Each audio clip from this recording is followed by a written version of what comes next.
Existe um provérbio chinês que diz: ou se você preferir, cidade pequena, inferno grande. Então, o que essa frase insinua é que quanto mais distante você está das metrópoles, os problemas sempre são muito maiores, porque o círculo em que ele acontece é menor. Quanto menor é uma cidade, mais autofágica ela se torna e os conflitos sempre são a nível pessoal. Cidades pequenas costumam se afastar do mundo, não só fisicamente, mas também socialmente, com suas próprias regras, seus próprios protocolos, suas próprias hierarquias e suas próprias prioridades. Difícil falar isso, né? Próprias prioridades. É por isso que muitos autores escolhem esse ambiente pra criar suas histórias. Ou vai dizer que você nunca assistiu Stranger Things, um dos clássicos do cinema de horror, O Homem de Palha de 1973, e que talvez você conheça só por causa daquele remake bizarro lá com o Nicolas Cage. No, not the beast, not the beast. O filme é justamente sobre isso, um policial indo investigar um caso misterioso em uma cidade afastada de tudo, isolada numa ilha. Um outro exemplo perfeito que dá pra citar aqui é It, do Stephen King. No livro, a cidade em si é muito melhor explorada. As coisas que o Pennywise faz no livro, ele consegue manter tudo ali contido dentro da cidade, faz a cidade parecer como se ela estivesse numa rachadura no espaço-tempo, fosse uma coisa à parte do resto da sociedade, sabe? Como se as regras lá de fora não valessem aqui. O Stephen King, aliás, adora contar suas histórias dentro desses celeiros sociais. Parece que esse cercadinho não dá só a sensação de vulnerabilidade, uma sensação de que nenhum fator externo pode te ajudar, mas também ajuda a história a permanecer contida e tapar alguns buracos e algumas explicações que você precisaria dar. E é mais uma história desse tipo que eu vim aqui hoje não só recomendar, mas também falar um monte de curiosidades e outros pormenores. Quer dizer, quase. Porque você provavelmente nunca viu nada como a frequência Kirlian e sua rádio misteriosa que você pode sintonizar a noite toda, todas as noites.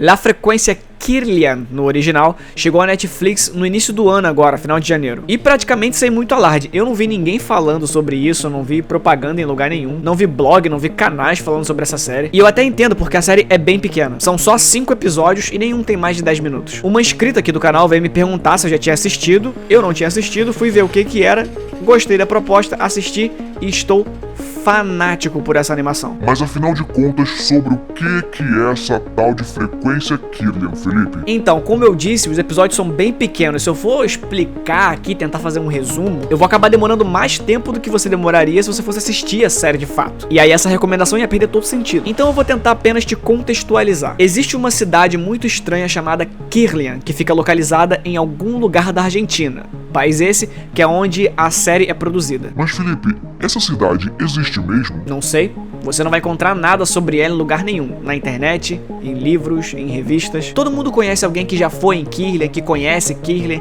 que já passou por Kirlian, mas ninguém sabe como chegar lá. Se um dia essa cidade existiu de fato, alguém riscou ela do mapa. Literalmente. Tudo que sabemos e acompanhamos na série são os registros desse programa chamado Frequência Kirlian, em que um narrador sem nome, e de certa forma sem rosto, toca músicas e recebe ligações dos moradores. E no decorrer desses programas, algumas coisas estranhas e sobrenaturais vão acontecendo. Então, sabe aquilo que dizem sobre que não é a história que você tá contando, mas como você tá contando? Sobre essa coisa dos registros. A linguagem adotada para contar a história é genial. A sensação que ela te causa não é de que é só uma série que você tá assistindo. É como se você de fato estivesse acompanhando um caso real. E a animação é só um artifício para ilustrar o que você tá ouvindo. E ilustrar esses registros de áudio. O que você vê na tela é só um complemento da gravação, que é o que realmente importa. E isso dá uma imersão muito louca que muita série milionária e com um orçamento gigantesco não consegue. E dá pra perceber que os criadores da série são apaixonados por terror, como eu e como você que acabou parando nesse vídeo. Tem referência a tudo: lobisomens, vampiros, Stephen King, Lovecraft, bruxas, tudo que um amante de terror gosta vai ter nessa série. E é bom assistir um produto em que o autor parece estar dizendo pra você assim: olha, a gente fala a mesma língua, eu sei fazer isso aqui, eu sei do que eu tenho que falar, eu sei do que a gente tá falando. E a propósito é dos criadores que a gente vai falar agora mesmo. Christian Ponce e Hernán Bengoa fundaram uma produtora lá na Argentina em 2009 chamada Tangram. Pra quem não sabe, Tangram é um quebra-cabeça chinês, formado por 7 peças chamadas tans. São 2 triângulos grandes, 2 pequenos, um médio, um quadrado e um paralelogramo. Utilizando todas essas peças sem sobrepô-las, podemos formar várias figuras. Segundo a enciclopédia do Tangram, é possível montar mais de 5.000 figuras. Por aí. O que foi? Que Google o quê? Tem ninguém olhando nada no Google aqui não. Então, acontece que no processo de fundar essa produtora, eles tinham que fazer alguma coisa, fazer um produto. Então eles gravaram o piloto de uma série de comédia chamada Um Ano Sem Televisão. É engraçado? Mais ou menos engraçadinho. Todos os episódios já estão no YouTube, você pode ir lá assistir, mas tá em castelhano, né? Mas dá pra aquele portunhol, dá pra você entender o que eles estão falando. Então, quando eles acabaram de gravar essa série, eles falaram, pô, vamos fazer algum projeto novo? Eles estavam ansiosos pra fazer alguma coisa, até que surgiu essa ideia, vinda do Christian Ponce, da Frequência Kirlian. Eles chegaram a escrever e gravar um piloto dessa série, só que muito diferente do que você encontra hoje na Netflix. Eles fizeram esse piloto em live action, com pessoas de verdade. Eles nunca chegaram a editar isso e também nunca revelaram a público o resultado. De 2009 pra 2015, eles acabaram fazendo várias alterações, amadureceram a linguagem cinematográfica deles e acabaram passando por alguns problemas com leis de incentivo lá na Argentina. Viram que era burocrático, que era difícil, que era complicado lidar com esse tipo de lei e decidiram que pra fazer esse projeto acontecer, eles mesmos iam ter que botar a mão na massa e produzir o negócio sozinhos. Foi assim que a forma mais barata de produzir a série surgiu. Um deles já desenhava mais ou menos, aí um chamou outro chamou outro amigo, outro chamou outro amigo, e assim surgiu a equipe por trás de La Frequência Kirlian. Então aí, ó, pra você que tá indeciso se vai botar pra frente ou não aquele seu projeto, os caras fizeram na raça tudo sozinhos, jogaram no YouTube, o negócio bombou, ganharam prêmio e agora tem um contrato com a Netflix. A inspiração para temática de Frequência Kirlian é bem interessante também.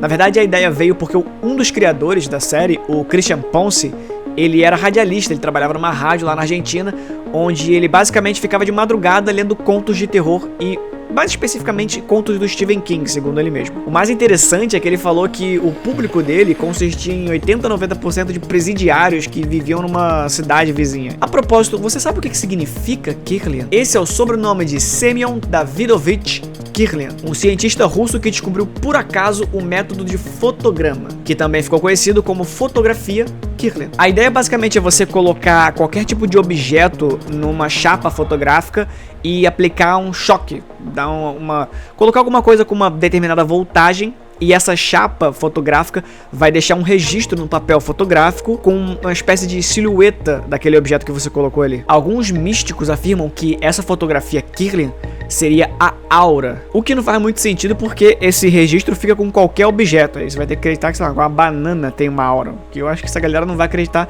então essa ideia não é muito aceita no meio não, mas tem uma galera meio maluca que acredita nessas coisas. Ó, isso que você tá vendo na tela agora são fotografias Kirlian. E se você assistiu a série, acabou de descobrir que toda a identidade visual que os criadores escolheram não foi por acaso. Quentin Tarantino, meu diretor e roteirista favorito, e também responsável pela melhor cena de suspense já feita na história de cinema, e sim, eu tô falando daquela cena inicial do Bastardos e Glórias com o Coronel Hans Landa interrogando o cara lá. Ele falou um pouco sobre o que é o suspense em uma entrevista, e a definição dele é incrível. Ele diz que o suspense é como você esticar um elástico na direção de alguém. Você puxa, e aí você estica, estica. Em algum momento esse elástico vai arrebentar, ou eu vou soltar ele e ele vai acertar você. E beleza, quando o elástico te acertar, vai doer. Mas a tortura não tá nesse 1 segundo que o elástico te acertou. A tortura tá no tempo que eu fiquei apontando o elástico esticado. E quanto mais eu estico o elástico, maior é a angústia. Então, antes de qualquer coisa, o suspense é sobre construção. E é aí que tá a genialidade da Frequência Kirlian. Porque ele consegue te apresentar uma história a jato, tudo acontecendo muito rápido e ainda assim consegue criar suspense. A série te faz se importar com os personagens de cada episódio. Mesmo que em cada episódio sejam personagens diferentes, com casos misteriosos diferentes. Mas por que a série é tão pequena? Você se pergunta. E tem uma explicação pra isso. Os criadores prometeram voltar pra uma nova temporada. Não tem muita coisa confirmada ainda, mas já disseram, por exemplo, que um dos episódios vai ser todo gravado em live action. E outro anúncio que eles fizeram é que, na verdade, essa primeira temporada serve como uma introdução pro universo e pra mitologia da Frequência Kirlian. E que, na verdade, o foco deles é lançar um filme até 2020. Mas calma que esse projeto tá muito distante ainda. A única coisa que eles falaram é que eles vão abordar a Noite do Cometa, que é tanto falada na série, mas que a gente nunca chega a saber exatamente o que é ali. A série é curta, mas te apresenta um monte de perguntas que você vai clamar pelas respostas. Onde fica a cidade de Kirlian? Quem é esse narrador e por que ele não parece ser normal? Então, que fim levou a cidade? Porque ninguém sabe onde ela fica. Para ter essas respostas, você vai ter que esperar pela próxima temporada. Mas enquanto isso, você pode se inscrever aqui no canal e assistir os vídeos. Tem um monte de mini documentário aí, um monte de história de terror e ficção científica para você assistir. E não se preocupa porque os vídeos vão estar aí e você vai poder ouvir a noite toda todas as noites. Muito obrigado por chegar até aqui, deixe seu like, se inscreve no canal e fui.